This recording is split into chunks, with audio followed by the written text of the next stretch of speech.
నరజాతిని రక్షింప బలి పశువుగా నీవు సోలితివా, సిలువలో వాలిపోయితివా.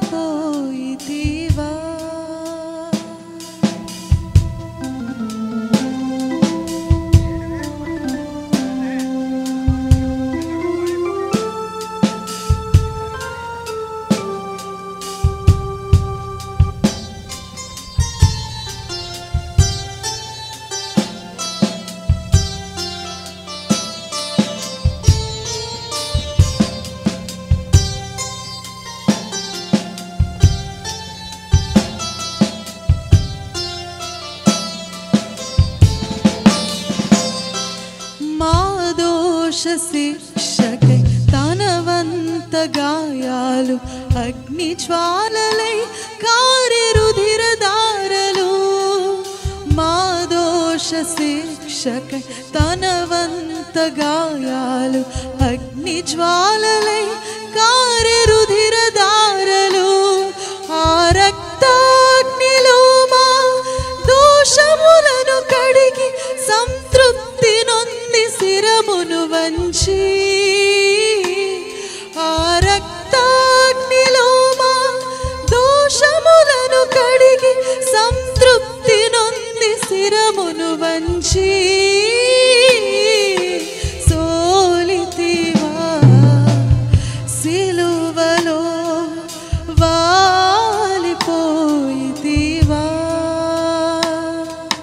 సోలితివా, సిలువలో వాలిపోయితివా. కొరడాల దెబ్బల కోపాగ్నికి అవమాన భారముతో ఆహుతి అయి, కొరడాల దెబ్బల కీర్తనలు 5వ కీర్తన 12వ వచనం తెలియపరుస్తుంది. ఒకసారి చదివిందాం. యెహోవా నీతిమంతులను ఆశీర్వదించువాడవు నీవే, కేడముతో కప్పినట్లు నీవు వారిని దయతో కప్పెదవు, వారిని దయతో కప్పెదవు.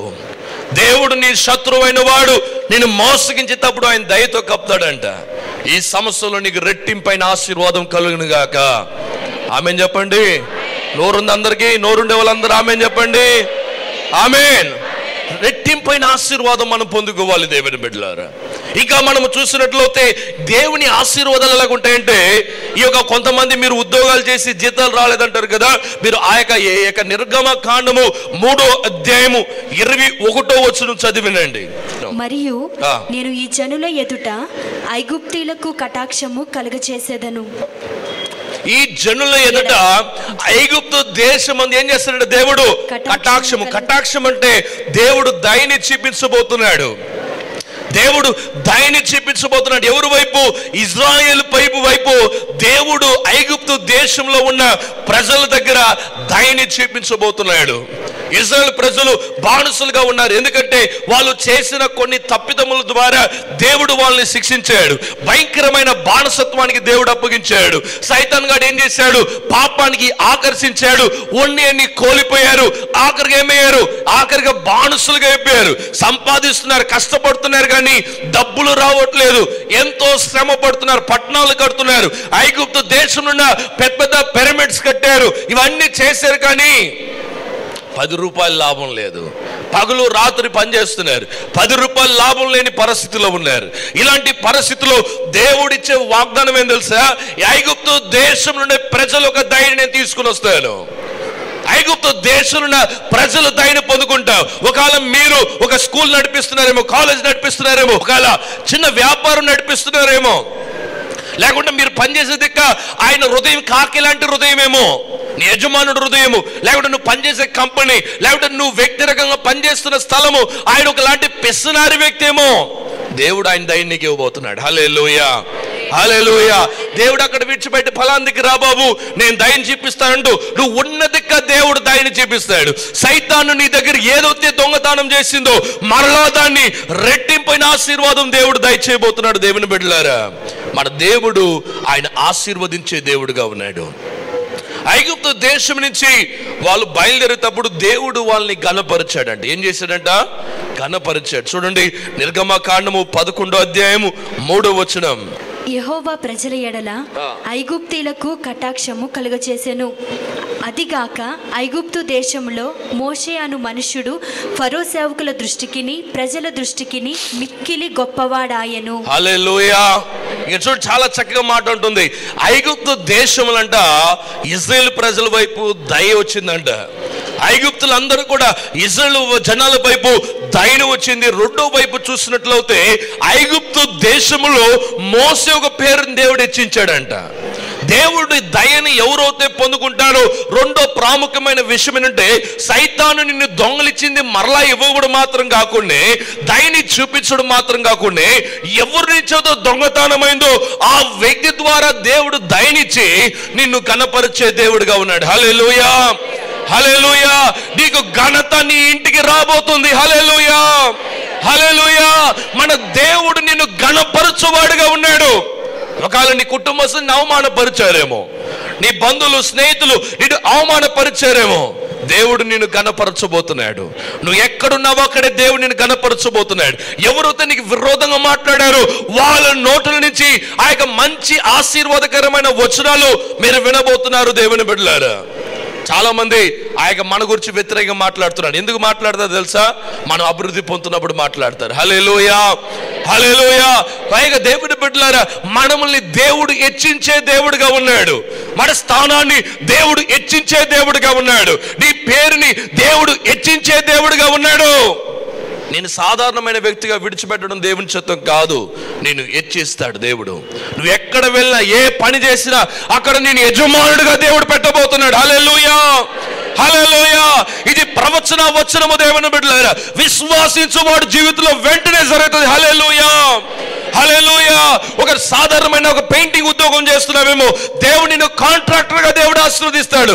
మనుషులు దయని దయచేస్తాడు. పెద్ద పెద్ద కాంట్రాక్టులు దేవుడికి అప్పగిస్తాడు. ఒకవేళ నువ్వు వెల్డింగ్ చేస్తున్నావేమో, ఓ పెద్ద వెల్డింగ్ షాప్ పెట్టుకోవడానికి దేవుడు ఆశీర్వాదాలు నీకు వస్తున్నాయి. చిన్న కొట్టు పెట్టుకున్నావేమో, ఆ చిన్న కొట్టు నుంచి ఒక మెగా పెద్ద స్టోర్ లాగా, ఒక సూపర్ బజార్ లాగా దేవుడిని ఆశీర్వదించబోతున్నాడు. దేవునికి దయని పంపించబోతున్నాడు. నీ కొట్టులో వచ్చే వాళ్ళందరూ కూడా నీ కొట్టుని చూసినప్పుడల్లా కొనుక్కోవాలనే దేవుని దయ, మనుషుల దయని దేవుడు సృష్టించబోతున్నాడు. దేవుడు నీకు ఏదైతే ఉంచాడో దాన్ని నిన్ను హెచ్చించబోతున్నాడు దేవుని బిడ్డలారా. ఐగుప్తు దేశములో ఉన్న రాజు కనంట మోసే పేరు ఎక్కువైపోయిందంట. మోసేని కనపరుస్తున్నారంట. మోసే పేరు ప్రఖ్యాతి కలిగిన పేరుగా మారిందంట.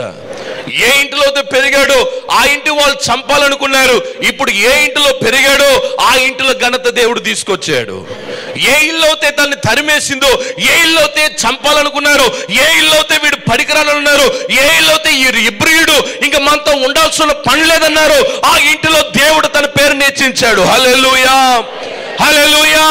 ఒకవేళ నీ పేరు పోగొట్టుకున్నావనే పరిస్థితిలో ఉన్నావేమో, నేను కోల్పోయానండి ఆ సమస్తము నేను కోల్పోయామనే ఆలోచనతో ఉన్నావేమో, దేవుడు నీ పేరుని హెచ్చించబోతున్నాడు. నీ చదువులో దేవుడు నీ పేరుని హెచ్చించబోతున్నాడు. ఇంతకాలం నువ్వు చదవలేకపోయావేమో, ఇంతకాలం జ్ఞానం లేకుండా జీవించావేమో, దేవుడు నీకు అధికమైన కృప కలిగిన జ్ఞానము దయచేయబోతున్నాడు. దేవుని దయని నువ్వు చూడబోతున్నావు. అద్భుతమైన నీ పేరుని దేవుడు హెచ్చించబోతున్నాడు. దేవుని బిడ్డలారా, హల్లెలూయా, హల్లెలూయా. దేవుని బిడ్డలారా, విశ్వాసం మీద ఆధారపడి ఉంది. ఐగుప్తు దేశములో దేవుడు వాళ్ళని ఆశీర్వదించాడంట. కీర్తనలు 105వ కీర్తన 37వ వచనం. అక్కడ నుండి తన జనులను వెండి బంగారములతో ఆయన రప్పించెను. చూడండి, ఇక్కడ అద్భుతమైన విషయం చెప్తుంది. ఎక్కడైతే వీళ్ళు బానిసలుగా ఉన్నారో ఐగుప్తు దేశంలో ఉన్న ప్రజల యొక్క దయని ఇజ్రాయెల్ ప్రజలు పొందుకున్నారంట. ఎప్పుడైతే ఇజ్రాయెల్ ప్రజలు పొందుకున్నారో వాళ్ళ ఇంట్లో ఉన్న బంగారం అంతా ఇచ్చేస్తున్నారంట, వెండి ఇచ్చేస్తున్నారంట, ఆస్తులు బట్టలు అన్నీ కూడా మూటలు కట్టి ఏం చేస్తున్నారు, అమ్మా తీసుకువెళ్ళండి అమ్మా. మనటి వరకు ఏం చేశారు, లాఠీ తీసుకొట్టేస్తున్నారు. పని చేయకపోతే తోలు తీస్తానని చెప్పి కొట్టేస్తున్నాడు.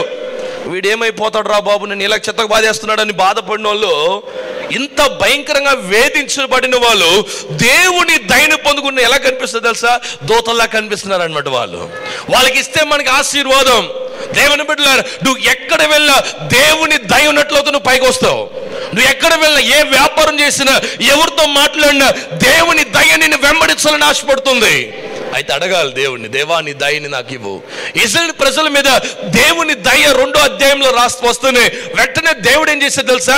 అద్భుతమైన కార్యం చేశాడు. వారికి 10 అద్భుతమైన కార్యాలు చేసి బయటకు వచ్చే సమయంలో బంగారము, ఐగుప్తు దేశంలో ఆస్తులన్నింటినీ కూడా మూట కట్టించి పంపించారంట. విజయమంగా వెళ్ళరండి అమ్మా, జాగ్రత్తగా వెళ్ళరా. ఏం చేశారు? ఇంట్లో ఆస్తులన్నీ ఇచ్చి పంపించేశారు. ఎంత ఆశీర్వాదం ఆలోచించండి. ఎక్కడైతే ఐగుప్తు దేశ ప్రజలు పని చేయించుకున్నారు కానీ జీతం ఇవ్వలేదు, మోసం చేశారు. దేవుడు మోసపోయినంత కూడా మూటలుగా పంపించాడు. హల్లెలూయా, హల్లెలూయా. నువ్వు మోసపోయావని బాధపడుతున్నావేమో, ఎవరైతే మోసపోయారో ఇంకొక మార్గం నుంచి అద్భుతమైన మూటలు మీ ఇంట్లో దిగబోతున్నాయి. హల్లెలూయా, హల్లెలూయా. దేవుని బిడ్డలారా విశ్వసించాలి. అందుకని యోహాను సువార్త 10వ అధ్యాయం 10వ వచనం చెప్తుంది, ఇక సైతాను అనేవాడు ఏం చేస్తున్నాడంట?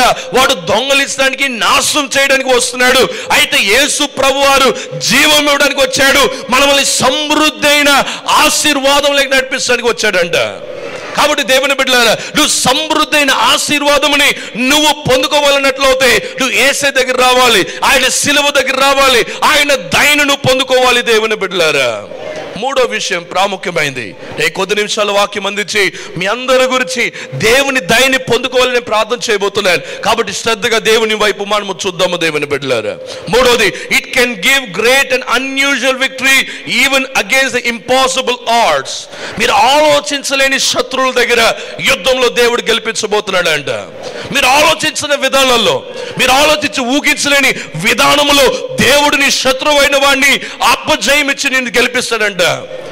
యెహోషువ తన మోసే తర్వాత తన యొక్క ప్రయాణాన్ని మొదలు పెట్టేటప్పుడు అనేకులు ఆయనకి యుద్ధానికి వచ్చారు. దేవుడు ఎంత అద్భుతమైన కార్యం చేశాడంటే ఈ యొక్క యెహోషువ ద్వారా దేవుడు అద్భుతమైన కార్యం చేశాడు. ఆ యుద్ధాల్లో దేవుడు జయాన్నిచ్చాడు. వీళ్ళ దగ్గర పెద్ద ట్రైన్ అయిన వాళ్ళు లేరు, పెద్ద జయాలు పొందుకునేలాంటి పెద్ద సైనికులు లేరు. అయితే దేవుడు అద్భుతం చేశాడు. ఎలియా దగ్గర ఏం చేశాడు? ఎలియా ఆ యొక్క పరాయి దేశస్తులు వచ్చారు. ఎలియా ఎవరు బాబు? ఎలియా అంట ఆ యొక్క పరాయి దేశంలో మాట్లాడే ప్రతి మాటను కూడా ప్రవచన రూపం చెప్పేస్తున్నాడు అంట. రాజుకి భయం వచ్చేసిందంట. ఆ యొక్క పరాయి దేశపు రాజు అందరిని పిలిపించి, మనలో ఎవడో కూడా స్పై ఉన్నాడు. స్పై అంటే ఏంటి? ఆ యొక్క దూతున్నాడు. ఎలియాకి ఆ యొక్క ఇశ్రాయేల్ దేశానికి సంబంధించిన ఒక దూతున్నాడు. మనం మాట్లాడుకునే ప్రతి మాటని ఏం చేస్తున్నాడంట? ఇశ్రాయేల్ ప్రజలకు తెలిసిపోతుంది. ఎలాగ తెలుస్తుంది అన్నప్పుడు ఆ గుంపులో ఒక వ్యక్తి అన్నాడు, ఇశ్రాయేల్ ప్రజల్లో ఒక ప్రవక్త ఉన్నాడండి, ఆయన పేరు ఎలియా. మనం ఇక్కడ గుసగుసలాడిని ఏం చేస్తాడంట? ఆయన బహిరంగంగా అందరికి చెప్పేస్తున్నాడు. బాబోయ్, అలాగైతే తన దగ్గర యుద్ధానికి వెళ్ళాలనుకున్నాడు. యుద్ధానికి వెళ్ళినప్పుడు ఎలియా దగ్గరికి వచ్చినప్పుడు దేవుడు ఆ సైన్యం కళ్ళన్నీ కూడా మూసేశాడంట. ఎలియా రాబాబు తీసుకెళ్తాను, ఎలియా దగ్గర తీసుకెళ్తానని ఎలియా తీసుకువెళ్ళాడంట. ఆ తర్వాత చూసినప్పుడు ఎలియా అక్కడ నిలబడున్నాడు, గొప్ప సైన్యం నిలబడి ఉంది. ఆఖరిగా వాళ్ళు ఓడిపోయారు. ఆ దేశాన్ని వాళ్ళు స్వతంత్రించారంట. దేవుని బిడ్డలారా, మనం ఎక్కడ వెళ్ళినా దేవుడు మనకి జయాన్ని ఇవ్వబోతున్నాడు. ఈ సమస్యలు, నీ ఎగ్జామ్ ఒకవేళ ఒక పెద్ద శత్రువులాగా ఉందేమో, అయ్యో నేను జయించలేనేమో, గొలియాతులా కనిపిస్తుంది, నేను ఏమైపోతున్నాను బాధపడుతున్నావేమో, దేవుడు నీ పిల్లలకి నీకు రాస్తున్న ఎగ్జామ్లో దేవుడు అద్భుతమైన కార్యం చేయబోతున్నాడు. ఒకవేళ డిఎస్సి కొరకు, గ్రూప్ ఎగ్జామ్ కొరకు, ఆ ఇంటర్వ్యూ ఈ ఇంటర్వ్యూ కోసం సిద్ధపడుతున్నావేమో, భయపడద్దు. దేవుడు ఒక ఉన్నతమైన మార్గంలో, ఒక నూతనమైన విధానంలో, నువ్వు ఊహించలేని ఆలోచన లేని ఆ యొక్క స్థలంలో దేవుడిని హెచ్చించబోతున్నాడు. నీకోసమే కొత్త రూల్స్ రావచ్చు, నీకు వ్యతిరేకమైన రూల్స్ రావచ్చు. దేవుడు ఆ రూల్స్ అన్ని కూడా ఏం చేస్తాడు తెలుసా? నీకు తగినట్టుగా దేవుడు మార్చబోతున్నాడు. హల్లెలూయా, హల్లెలూయా. నీకు తగినట్టుగా దేవుడు మారుస్తాడు. రూల్స్ రావడం మనకు ఆశీర్వాదం గురించి. హల్లెలూయా, హల్లెలూయా. రూల్స్ రావడం మీ యొక్క ఆశీర్వాదం గురించి, నియమాలు రావడం మీ యొక్క ఆశీర్వాదం గురించి. ఎందుకంటే దేవుడు మిమ్మల్ని హెచ్చించబోతున్నాడు. దేవుని బిడ్డలారా, ఊహించలేని స్థాయిలో, ఆలోచించలేని స్థాయిలో మీరు పైకి రాబోతున్నారు. మెటల్ కాలనీలో రాజ్కుమారి గారని మన విశ్వాసులు ఉన్నారు. చాలా కాలం నుంచి వాళ్ళు మన సంఘానికి వస్తున్నారు. శాంతమ్మ గారు వాళ్ళ అల్లుడు గారు కుమార్తె అన్నమాట. వాళ్ళు మెల్లగా చిన్నగా వ్యాపారం మొదలు పెట్టారు. దేవుడు కొంతమందికి వ్యాపారం చేసి తాళంతులు ఇస్తాడు. వాళ్ళు మెల్లగా ప్రారంభించారు. ఆవిడ మన సిస్టర్ గారు చాలా చక్కటి సాక్ష్యం చెప్పారు.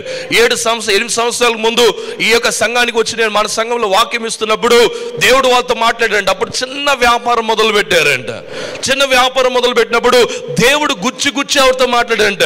నీ వ్యాపారాన్ని దేవుడు ఆశీర్వదించబోతున్నాడు, చిన్న వ్యాపారం నుంచి దేవుడు పెద్ద వ్యాపారం ఆశీర్వదిస్తాడని దేవుడు మాట్లాడాడంట.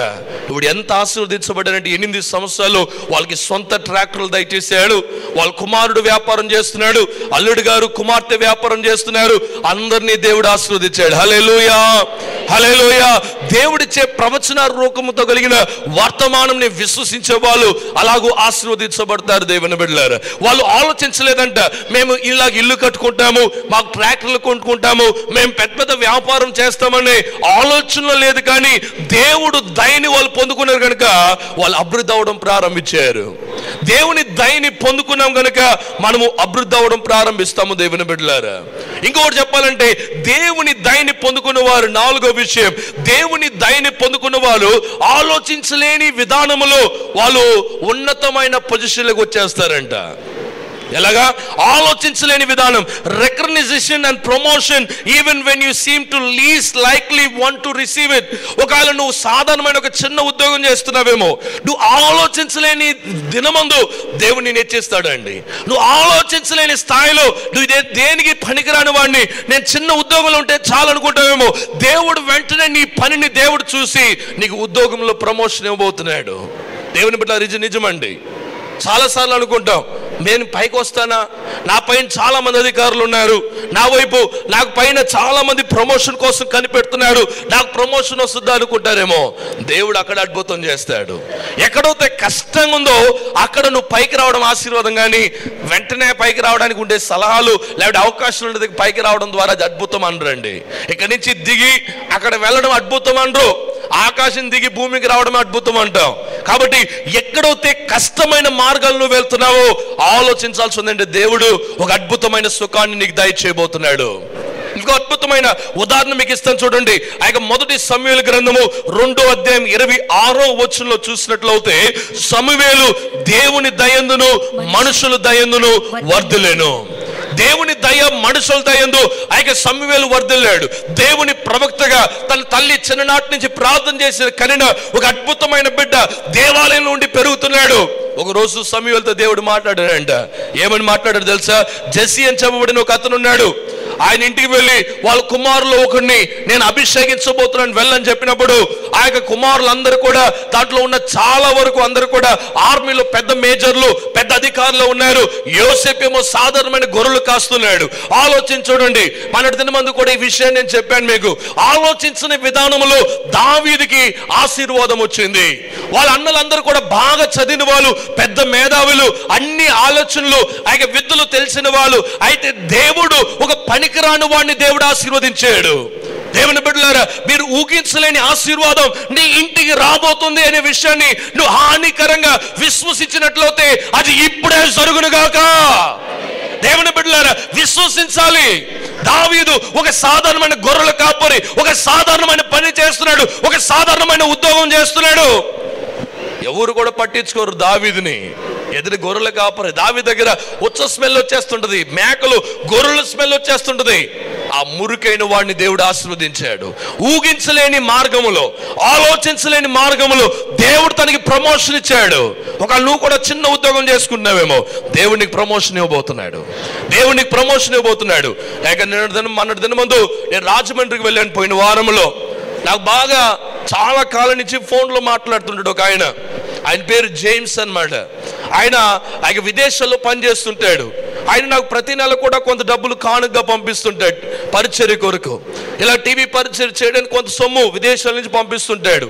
ఆయన దుబాయ్ ఆ దేశంలో పనిచేస్తుంటాడు. పంపిస్తుంటే ఆయన ఎప్పుడూ చూడలేదు. ఒకసారి రక్షణ టీవీలో వర్తమానం విని ఆయనకి ఆ రోజు ప్రార్థన చేస్తున్నాడంట.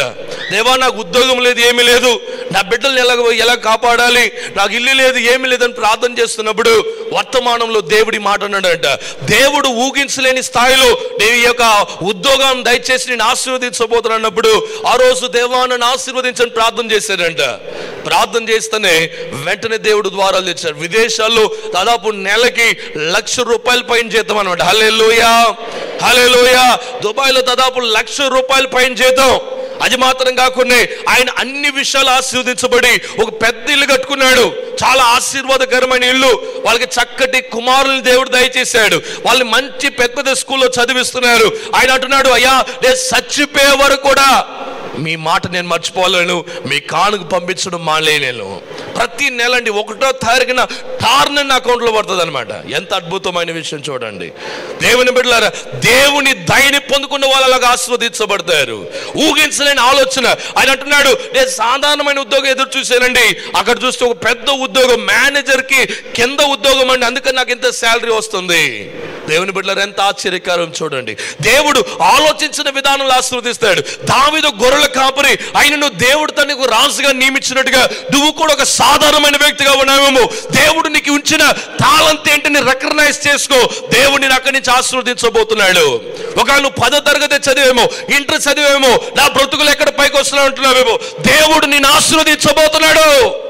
అది ఆశీర్వాదం అనేది, అది అద్భుతం అనేది. అద్భుతం అనేది ఏం తెలుసా? ఒక పనికిరాని వాడు రాజు సింహాసనంలో కూర్చోవడము అది అద్భుతం, కానీ జ్ఞానం ఉన్నవాడు రాజు సింహాసనంలో కూర్చోవడం అద్భుతం కాదు.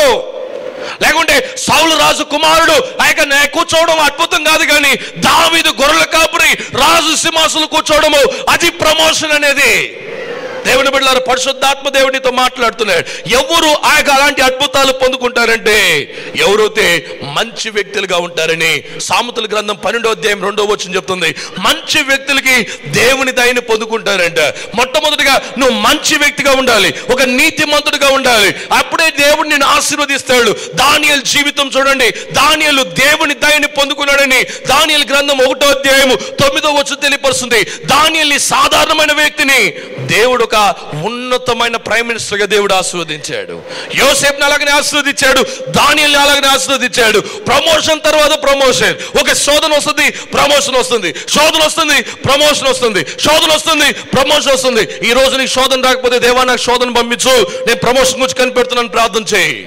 ఎప్పుడు ప్రమోషన్ గురించి పొందుకోవడం కాదు, శోధించబడి ప్రమోషన్ పొందుకోవడం ద్వారా అది నీకు నిరంతరంగా ఉంటుంది.